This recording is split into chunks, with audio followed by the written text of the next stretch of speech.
कर्म फल पर विश्वास आध्यात्म आस्तिकता पर अवलंबित है।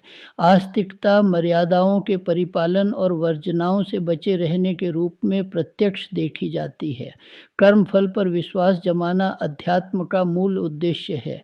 लोग सोचते हैं कि कुकर्मों का फल हाथों हाथ नहीं मिला तो पीछे कभी नहीं मिलेगा। इस बात पर क्यों विश्वास किया जाए? इसी विभ्रम के कारण आए दिन अनाचार की अभिवृद्धि होती देखी जाती है। यदि कर्मों के प्रतिफल का विश्वास यथावत बना रहे तो फिर सदाचार पर अवलंबित समाज में सर्वत्र सुख शांति का वातावरण ही बना रहे। इस स्तर के अध्यात्म का विज्ञान का उद्देश्य सत्य की खोज, अविज्ञात का अनुसंधान और प्रगति के साधन जुटाना है। यदि यही कुछ अध्यात्म के द्वारा चेतना क्षेत्र में संपन्न किया जाता हो तो विग्रह क्यों उठेगा?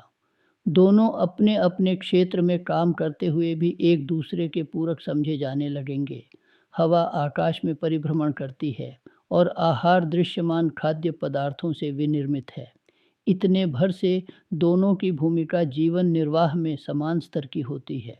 यदि लक्ष्य एक रहे तो उन्हें विरोधी क्यों माना जाएगा? उपलब्धियों का सदुपयोग और जो आगे की संभावनाएं हैं उनका अनुसंधान, ये कार्य दोनों महाशक्तियां अपने अपने ढंग से संपन्न करती रहें तो उनके बीच विग्रह कहाँ रहा? कान सुनते हैं, आंखें देखती हैं। दोनों की कार्यप्रणाली अलग होते हुए भी काया का समग्र सुनियोजित रखने में उनकी भूमिका समान ही होती है।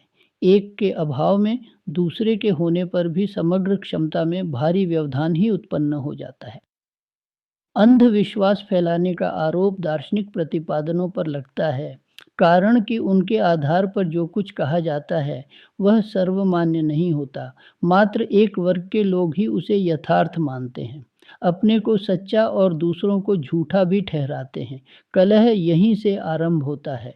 जो बात प्रत्यक्ष प्रमाणित न की जा सके उसे अपनी श्रद्धा के अनुरूप मान्यता देने में तो काय भी स्वतंत्र है, पर उन्हें दबाव या प्रलोभन के आधार पर दूसरों पर थोपना अनुचित है। इसी अनौचित्य का विरोध प्रायः विज्ञान वर्ग द्वारा अध्यात्म पर होता रहता है।